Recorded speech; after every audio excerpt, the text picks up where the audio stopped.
안녕하세요. 뚱시 이탈리아에 다시 보고 싶은 영화 54번째 The Scene Star 가슴에 빛나는 별 헨리 폰다 안소니 퍼킨슨 주연의 영화 2부 시작하겠습니다. 1부에서 이제 그 현상금 사냥꾼이자 전직 보안관인 헨리 폰다, 여기서는 이제 모건 힝맨 역할입니다. 이 신출렉이 보안관 안소니 퍼킨슨이 맡고 있는 벤이라는 신출렉이 그 임시보안관이죠. 보안관한테 여러가지 그 보안관의 일을 전수해주고 있습니다. 그리고 총도 천천히 침착하게 단 한 발로서 끝내야 된다는 얘기도 하면서 무엇보다도 침착성과 인내심을 길러주려고 하는 거고요. 그러면서 여러가지 이야기를 하고 있는 도중에 저 물 건너 넘어서 두 명의 형제가 나타나는 거죠. 저 앞에 있는 형제의 이름은 리반 클립인데요. 여기서 에드고요. 뒤에는 이제 자크라고 해서 지크라고 해서 형제가 나타난 겁니다. 그리고 이제 거기에 대해서 얘기를 합니다. 인디언 혼혈이군. 이러니까 뭡니까? 뭐 다 모르는 게 없군요. 당신은. 그러니까 너가 그 권총을 낮게 차는 것도 알지. 그랬더니 이 권총 차는 법, 예전 그 돌아가신 파커 보안관 방식인데요. 그러니까 파커 보안관 죽었잖아 하면서 이제 연이어서 계속 그 아까 그 형제가 지나간 뒤에 물어봅니다. 보안관 어떻게 죽었대? 그러니까 마차 강도가 나왔는데 그 시체만 총을 맞아서 돌아오고 그 다음에 여러 가지 의심가는 사람이 있는데 그 범인을 아직도 못 잡았다고 합니다. 그러고 나서 이제 여러 가지 얘기를 하고, 그리고 마을로 돌아가서 이제는 마을에서도 가르칠 게 있으니까, 근데 이제 그 전에 약간 웃긴 장면이, 그런 장면이 있거든요. 갑자기 이제 총이 조금 올라와서 나한테 맞는 것 같다. 그러면서 여기서 또 한번 쏴볼까요? 하면서 막 총을 또 쏘려고 하니까, 아니, 그만해. 그리고 내일 하자. 그리고 마을에서도 가르칠 게 있으니까 마을로 가자. 해서 이제 마을 술집에 온 겁니다. 그래서 맥주를 주문했죠. 근데 이제 본인은 술을 엄청 잘 마신다고 이 젊은 이 보안관 안소니 퍼킨스가 얘기합니다. 그리고 맥주 따위는 안 마신다고 얘기하는 거죠. 그러니까 너 어른스러워 보려고 그러는 거지. 나 맥주 마신다고 누가 뭐라고 하는 사람 봤어? 하면서 이제 중요한 얘기를 꺼냅니다. 뭘 얘기하냐면요. 자, 보안관은 무엇보다도 사랑받아야 돼. 이런 얘기를 합니다. 그래야지 필요할 때 널 도와주니까 그런 얘기를 하는 겁니다. 그리고 자, 보세요. 거울로 통해서 지금 술집에서 싸움이 일어났습니다. 저렇게 거울로 보여지는 거죠. 그런데 거기에 가만히 있어야 하는 자기의 이렇게 나름대로 분노를 하는 거죠. 그러니까 뭐라고 하냐면 모든 싸움에 끼지 마. 참견할 때는 항상 이겨야 하는 거야. 네, 얘기를 하고요. 그리고 지나가면서 얘기를 합니다. 아니, 힉스, 그러니까 모건, 당신보다 더 강한 상대 만나본 적 있어?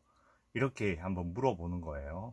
그러면 뭐라고 대답하냐면 네가 오래 살아남으면 아마 너 나보다 더 강해질 수 있을 거야. 우문현답인지. 네, 그러면서 이제 나가면서 얘기를 하는 거죠. 뭐라고 또 얘기하냐. 자, 총 그 전에 엄청 중요한 얘기를 했습니다. 야, 너 무엇보다도 중요한 게 뭔 줄 알아? 남자들을 연구하라고. 스타딩 맨, 남자들을 연구해. 총은 연습하다 보면 누구나 잘 다루지만 중요한 건, 보안관의 제일 중요한 일은 뭔 줄 알아? 사람을 다루기가 힘들다는 거야. 그 얘기 딱 끝나면서 뭐가 나올까요? 바로 이런 연출이 황야의 겉맨처럼 나오는데, 정면에 누가 있습니까? 보가더스가 있는 거죠. 그러니까 그 얘기에 연이어서 어떤 이 안소니만의 영화는 장면 넘어가는 것도 부럽고, 그 연출의 경제성, 연출의 효율성, 그러니까 그 하나의 장면 안에 군더더기가 없으면서 거기에서 얘기할 수 있는 거는 다 얘기하는 그런 감독인 것 같아요. 그러니까 굳이 장식적인 요소를 엄청나게 부각시킬 필요가 없는 거죠. 다 그 단순함 속에 다 녹아버리니까요. 그리고 저게 너 첫 번째 가문이 되겠네 하면서 또 저 이 장면 좋아합니다. 고맙다고 하면서 미소 짓는 이 둘의 관계. 그러면서 그 미소하고 그런 부분이 되게 재밌는 것 같아요. 그러면서 기다리는 거죠. 그러면서 인사는 하고 가야지 하면서 이 중간에 보세요. 이 중간 사이에 끼어 있는 이 킵을 보면 어떤 느낌이 들어요? 벌써 하나의 가정이 이루어진 듯한 그런 느낌을 받습니다.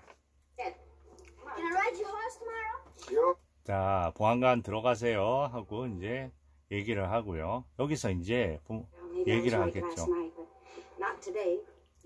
자, 어제 일 사과합니다. 가만히 오늘 생각해 보니까 제가 잘못한 것 같아요. 이렇게 얘기를 하는 거죠.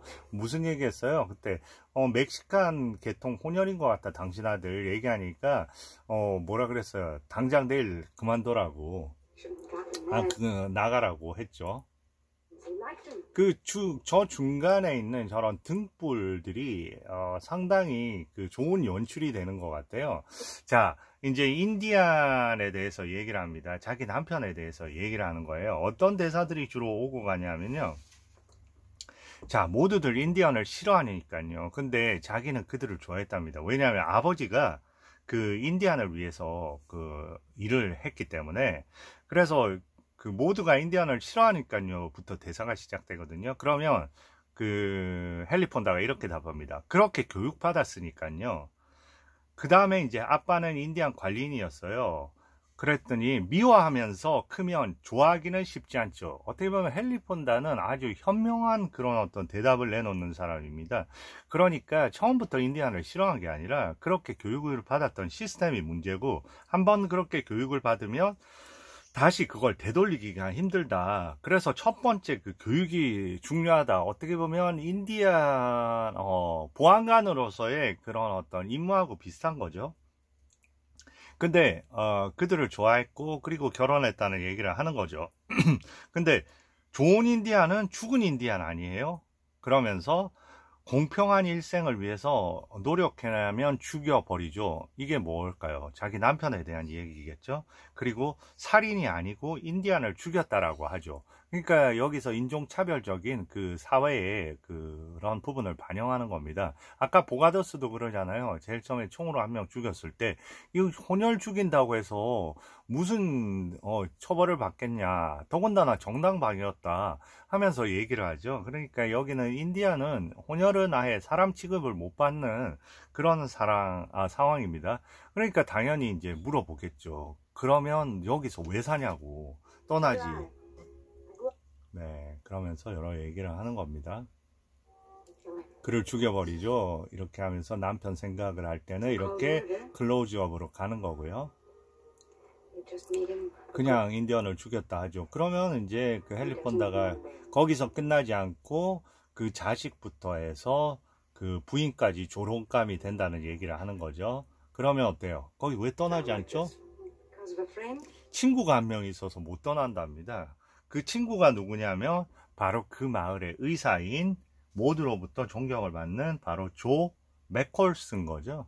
그러니까 그 의사 때문에 의사가 그 일감까지 마을 사람들로부터 구해줘서 그렇게 살고 있는 거죠. 그리고 나는 그런 식으로 해서 아들을 위해서 살면 된다. 그러니까 뭐라고 해요? 나는 내 자존심을 위해서 산다고 하거든요. 헨리 폰다는. 네. 아들은 아니지만 저는 제 자존심을 위해서 살아요. 자, 이 부분 되게 아름다운 부분인 것 같아요. 저는 절 쫓아내려고 할수록 더 머물죠. 이 말은 뭘까요? 이중적인 의미잖아요. 그러니까 한편으로 보면 첫 번째 의미는 마을 사람들이 저렇게 쫓아내려고 할 때마다 뭔가 더 머물고 싶은 이유가 생긴다. 그 이유는 이제 그 초보 보안관을 도와주려는 이유도 있겠고요. 한편으로 보면 이 얘기는 당신 처음에 나 멕시칸 한다고 쫓아내려고 했지. 그렇지만 나라는 사람을 점점 알게 되면 그런 사람이 아니라는 걸 알고 내가 그걸 갖다 입증시킬 수 있기 위해서 나는 더 머물 거고, 그러다 보면 우리 안에는 사랑이 싹 트겠지. 이런 얘기인 겁니다. 그러니까 언제까지 계실 거예요? 이러니까 돈을 받을 때까지요.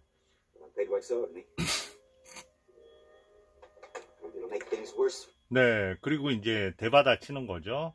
제가 여기서 머물면 부인 곤란해지는 거 아닌가요? 여기서 이제 서로를 확인하는 장면이죠. 거기에는 보면 이런 어떤 그 등불이 있고 나름대로의 그림자. 그림자가 나올 때는 어떻게 보면 그 본인의 어떤 진심을 얘기하는 사람과 뒤에 어떤 이런 그림자, 이런 어떤 그늘 때문에 얘기를 못하고 있는 어떤 그런 심정이 다 반영이 되는 거죠. 뭐라고 답할까요? 자, 여기서 대화가 끝난 겁니다. 그리고 그 다음에 어떤 행위를 할까요? 그 다음에 초에다가 저렇게 불을 붙이고, 어떻게 보면 사랑의 불을 지피는 거나 다름없죠. 이 영화는 키스씬 하나 없으면서도 저렇게 그 온정이 다 전해지는 영화입니다. 그러면서 저 양초를 들고 가서 누구의 방을 불을 밝히는 거죠? 그 아들인 킵을 밝히는 거죠. 그러면 이거로 해서 모든 게 정리되어지는 거죠. 되게 아름다운 연출이죠. 그런데 나오는데 누가 나옵니까? 바로 연결해서 그 조 맥콜스 의사가 나오는 거죠. 그러면서 자, 마을 사람들이 수군거립니다. 요새 너무 힐맨하고만 계속 저렇게 다닌다, 둘이. 잘릴 것 같다 하면서 얘기하니까 이제 뭔가 불러내는 거죠. 너 잠깐 들어가자 하면서, 자, 여기에는 치료를 받으러 온 밀리가 있습니다. 근데 이 밀리나 여기서도 연출이 되게 아주 효과적인 연출이에요. 자기 진료실이죠, 그죠? 근데 진료는 뭐만 합니까? 얘들을 갖다가 아이 때 받은 것도 다 이 의사예요. 75세, 내일이 생일이니까요. 그리고 이 장면을 통해서 본인이 이 진료한 모든 기록을 일기장에 적어둔다는 그런 내용도 나옵니다. 그러면서 그때 이 밀리는 처음에 너무 착한 아이였고, 지금 말은 안 듣지만 착한 아이라는 거 하고, 그리고 얘들의 미래까지도 이제 치료를 해주려는 거죠. 그래서 나한테 생일 선물 하나 해라. 그건 너희 둘이 결혼하는 거야. 하는데 이제 막 화가 나서 보안관하고는 결혼 안 하겠다고 뭐 그러는 거죠. 그러면서 이제 얘기를 하는 겁니다. 어떤 얘기 본론으로 들어갈까요? 사람들이 너 힐맨하고 다니는 거 너무 그렇게 생각하는 것 같다. 너 어떻게 보면 좀 의심을 해봐야 되는 거 아니냐. 그러니까 왜 그렇게 의심하냐. 나 원래 의심을 많이 하는 사람이고, 난 너가 잘리는 거 원치 않아. 왜냐하면 너는 좋은 보안관이 될 수도 있을 것 같기 때문에 하는 얘기입니다. 그런데 이때 그 힐맨을 의심하라는 거는 저 정도의 성품을 가진 사람이 힐맨의 그 말을 의심을 할까요? 그거보다 힐맨을 의심하면서 그 사람에 대해서 좀 더 많이 알아보고 그 사람에 대해서 많은 걸 배워봐, 이런 뜻은 아닐까요? 그런 뜻으로 저는 이제 생각이 되더라고요. 그 조의 캐릭터를 보면요. 그러면서 이제 얘기를 끌어가는 거예요. 그리고 저 일기장을 꺼냅니다. 너 일기장에 이렇게 써놨네. 근데 나 지금 추가해야 될 것 같아 하면서 잘 자라기는 했으나 사람의 말을 너무 쉽게 믿는 아이가 되었다, 이렇게 쓸 거야 하면서 그런 부분을 좀 부추기는 거죠.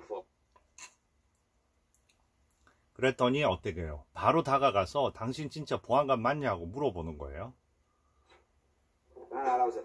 그런데 보안관은 원래 바보 같은 인간들이야. 바보나 보안관 하는 거야, 이러면서 얘기합니다. 자, 모두들 등을 만지면서 너 보안관 중요한 사람이라고 말하고 사람들이 널 존경하고 친하게 지내고 그러는 것 같지? 하면서 자기 얘기를 시작하는 거죠. 캔사스의 어떤 보안관은 뭐라 그럴까, 체포를 할 때도 사람을 죽이지 않았고, 그러다 어느 날 부인이 아기를 낳고 아팠지. 의사가 건조한 곳으로 이사가야 살 수 있다고 했어. 자기 얘기를 하는 거죠. 그런데 이사하려면 $1,000가 필요했다고. 그래서 그 사람은, 그 보안관은 많은 사람과의 우정이 있었으니까 은행을 찾아갔지. 그런데 은행에서 돈과 우정은 별개라면서 담보까지 요구했어. 그런데 무슨 그 보안관이 담보가 있겠어? 의사한테 빌린 돈만 잔뜩 있었지. 그리고 사람들한테 보증을 서달라고 했지. 근데 모두에게 외면을 당했지. 이사 가면 돈을 어떻게 갚느냐는 거였어. 그래서 결국은 큰 상금이 걸린 범인을 찾아 나섰지. 그런데 오랜 시간이 걸렸지. 집에서 먼 거리까지 가야 했고 드디어 $1,000 이상을 만지게 되었지. 돌아왔을 땐 부인과 자식이 죽어 있었어. 그래서 나는 보안관을 그만둔 거야 하고 얘기를 하는 겁니다. 저 일어나서 등을 지면서 과거를 회상하면서 얘기를 하는 거죠.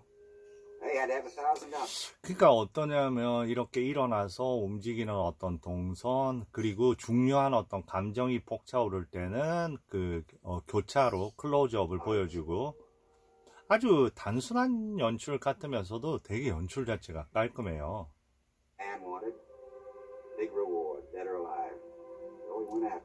그리고 잡으러 가서 총 한 방을 쏴서 그를 잡아서 현상금을 받아서 그런 다음에 그만뒀다고 합니다. 근데 마침 그때 나타나는 거죠. 마을 사람들이. 뭐 때문에 나타났을까요? 회의하자. 너 잘라버릴 거야. 이런 얘기죠.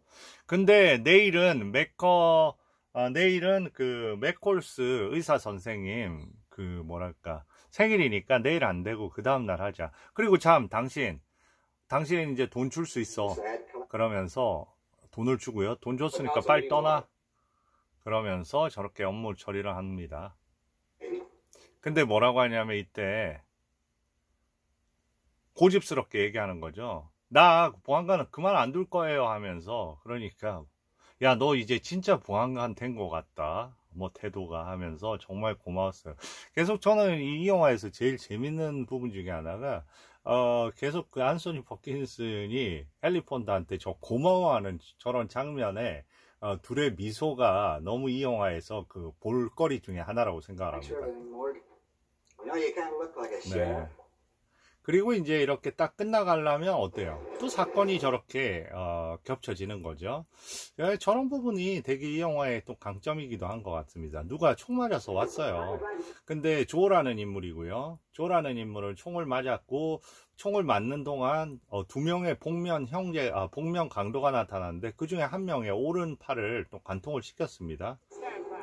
자, 그럴 때 이제 그 죽었다고 얘기하고요. 그때 누가 나타날까요? 보가더스가 또 나타나겠죠. 야, 너 가만히 있을 거야? 보안관인데 추적하러 가야지. 조는 좋은 사람이었어 하면서 보가더스는 지금부터 벌써 자기가 보안관 행세를 합니다. 왜냐하면 차기 보안관은 보가더스가 될 확률이 높아요. 그래서 보가더스는 근데 지금 어때요? 수색대를 하는데 그 세 명한테 배지를 주고요. 보가더스한테는 안 주고 그 다음에 배지를 헨리 폰드한테 던지는 겁니다. 당신 보안관으로 나하고 같이 가자. 근데 어때요? 바로 던집니다. 그리고 갑니다. 야, 너 친구 간다, 야. 뭐 이렇게 얘기를 하는 거죠. 우리끼리 할 수 있어. 하고 이제 그때 어때요? 현상금 받았잖아요. 받은 걸로 이제 동키라고 작은 말을 선물을 합니다. 너무 좋아하는 거죠. 여기는 이제 행복이 넘치는 그런 어떤 공간이 되는 거죠. 자, 너무 좋으신 분이에요 하면서 그런 게 아닙니다. 저는 되게 이기적인 사람이에요. 이기적인 남자예요. 당신이 그만큼 줬으니까 나도 그만큼 할 뿐이에요 하면서 이제 얘기를 합니다. 그리고 이제 자, 지금 그 마을에서 11명째 딸만 낳고 있는 그 떨어진 집에서 이제 또 그 부인이 임신을 해서 이제 애를 받으러 가는 거예요. 의사가 애니라는 부인이고요. 그리고 그 과정에서 이제 이 수색대를 만납니다. 그 피자국은 찾았는데 이제 오른쪽 어깨를 관통했다고 하더라. 그러면서 이제 그래 잘하고 그리고 이제 헤어져서 가는 거죠. 그리고 또 그 적습니다. 저기에 적는 저기에 나중에 이제 단서가 되겠죠. 적으면서 이 사람한테 얘기를 합니다. 에이브라는 사람이고요. 애니는 이제 11번째 딸만 낳았던 거죠. 그리고 이제 12번째 11명의 딸만 낳았는데 이제 12명 씁니다. 글로 쓰면서 기록을 읽어줄게. 그러니까 이런 장면도 되게 기록을 통해서 전달이 되는 이런 장면도 되게 재밌는 것 같아요. 2:25 a.m. 내 75세 생일날. 자, 드디어 아들을 낳았다는 겁니다. 그래서 애니는 아들의 이름을 내 이름을 따서 요셉 제퍼슨 맥코드라고 지었다. 그러니까 아들이라고요? 아, 이번에는 딸이 아니고 아들이에요 하면서 너무 저렇게 좋아하는 장면이죠. 그리고 이제 일어섭니다. 여기서 나가는 장면에 뭔가 보세요. 나가는 장면에 저런 어떤 단순한 연출이지만 되게 어슴푸레하면서 저기 보면 빈 의자가 남겨져 있잖아요. 저런 게 어떻게 보면 왜 빈 의자가 저 하나가 남겨져 있을까? 저런 부분은 절대 우연이 아닐 겁니다. 뭔가 앞으로 벌어질 어떤 그런 부분이 좀 예감이 되는 거죠. 그리고 아주 지쳐서 얘기합니다. 말한테. 너한테는 너도 애니랑 다름없이 말한테 참 인내심이 많구나. 그러니까 자기야 더불어 버텨준 거잖아요. 그러니까 애니도 11명의 딸을 낳고 그 다음에 아들을 낳았듯이 그런 이제 말한테 고마움을 전하면서 그리고 나 너무 피곤할 테니까 나 자야 되겠다 하면서 이제 가는 거죠. 이제 자신의 지금 벌써 새벽이잖아요. 그런데 음악이 갑자기 나오면서 저기 구둣발에 안장 저 보이죠? 구둣발을 보이고 그리고 음악이 갑자기 그동안 이런 음악이 나오지 않았습니다. 그리고 누굴까요? 바로 리반 클립인 거예요. 애든데 동생이 조금 아파서 가자 집으로. 그런데 어때요? 동생의 집으로 들어옵니다. 총을 갖고 있고요. 동생의 오른팔이죠. 그리고 총상을 입은 걸 확인을 합니다. 그리고 이제 그 총알을 빼내고요. 그리고 이제 아침이 된 거죠. 본인의 생일날 아침이 된 거죠. 날이 다 밝았습니다. 밝아서 이제 출발을 하려고 하는데 저 리반 클립이 보고 있는 거죠. 그래서 동생이 어떨 것 같냐고 하니까 좀 일찍 치료받았으면 더 좋았을 걸 하는 얘기를 남기면서 저렇게 갑니다. 그때 들어오고 어때요? 알았던 것 같냐 이러니까 얘기는 그렇게 지어내거든요. 사슴 사냥하다가 형인 내가 잘못 쏜 총에 맞았다고 하는데 처음부터 알고 있었던 것 같아 하면서 주기로 총을 가지고 나가는 거죠. 그러자 동생이 안 된다고 그건 말이 안 돼 하고 말리는 장면이고요. 결국 쫓아가는 겁니다. 그런데 저는 이 영화에서 계속해서 그런 매력이 제가 어떤 부분이라고 했어요. 그 잔잔함과 그런 어떤 부드러움 속에서 사건이 전개가 되는 거죠. 그러니까 여기 절대 어떤 총격전의 부분은 나오지가 않습니다. 그리고 이제 마을에서는 모두가 이제 기다리는 거예요. 이 맥코드의 날이라고 정해서.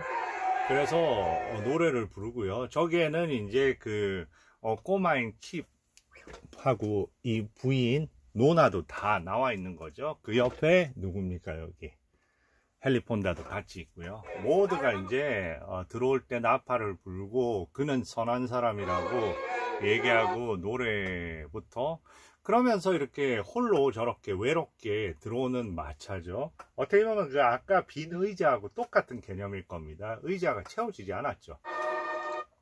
마찬가지로 저 의자는 더 이상 살아있는 사람으로 채워질 수 없는 겁니다. 그리고 다가가죠. 보니까 죽어 있습니다. 그리고 그 단서는 결국은 거기에 다른 내용이 더 있습니다. 에드가 동생이 아프다면서 밤에 날 찾아왔다. 지크는 오른쪽 어깨에 총상이 있었다. 알게 된 거죠. 드디어 네 저기에 보가더스가 나오는 거죠.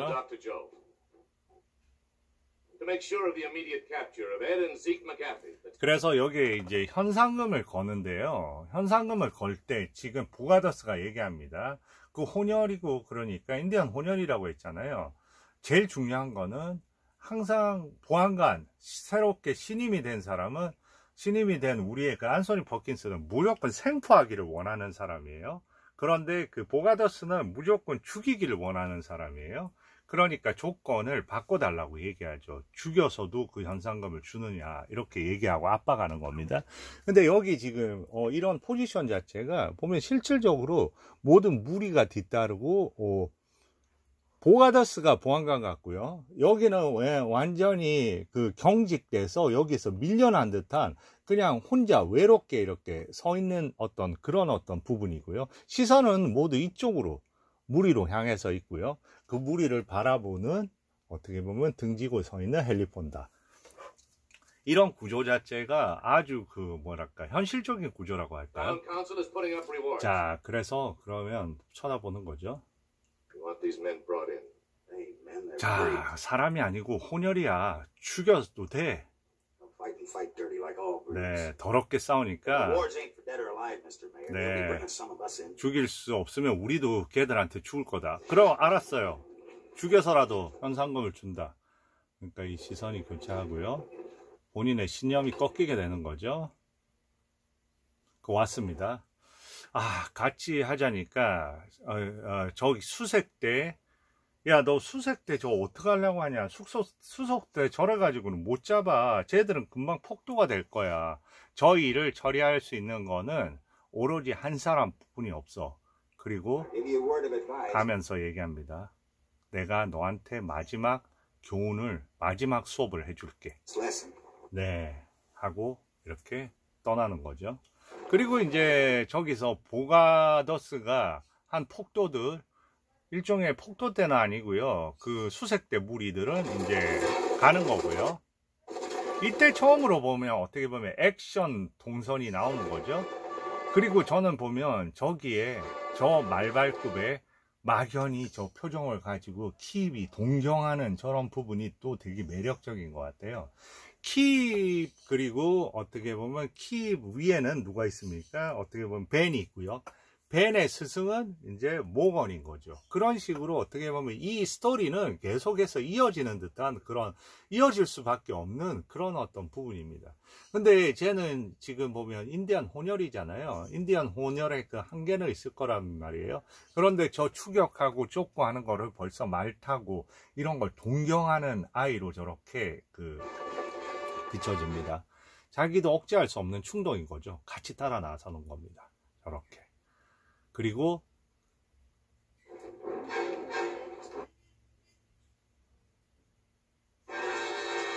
저렇게 따라가게 되고요. 그리고 요번엔 또 누굴까요? 그러니까 저런 추격도 되게 재밌습니다. 지금 보면 모건은 킵을 갖다 쫓아가는 거고요. 그리고 저 사람들은 또 범인을 잡기 위해서 가는 거고, 그 때를 또 찾아서 나서는 거는 또 벤이고요. 자, 혼자 잡으러 갈 거예요. 네, 그런데 이제 지금 보니까 갑자기 그 킵이 없어진 거예요. 그래서 킵 아무래도 보안관 놀이 하러 간 것 같다고 본인이 킵 데리고 오겠다고 해서 떠나고, 여기서는 전형적인 어떻게 보면 뒷모습이 이미 부인의 모습이잖아요. 예, 도착을 했고 아무도 없습니다. 불 질러 버립니다. 그냥 보가더스는 그냥 폭도가 되는 거죠. 불 질러 버리고요. 그리고 뒤에 쫓아옵니다. 누가 쫓아와요? 보안관 벤이 쫓아오는데 이미 폭도가 된 상태라 통제가 안 됩니다. 그리고 불에 타고 저기서 혼자, 여기가 지금 벤이고요. 우두머리는 지금 거의 보가더스인 거죠. 보가더스 무리들 다 떠나고요. 혼자 외로이 남는 거죠. 그때 이제 열심히 거기를 추격하고, 그리고 그 뒤를 또 뒤따르는 모건이고요. 네, 여기까지 해서 그 2부를 끝내고 마지막 3부로 이어가겠습니다. 감사합니다.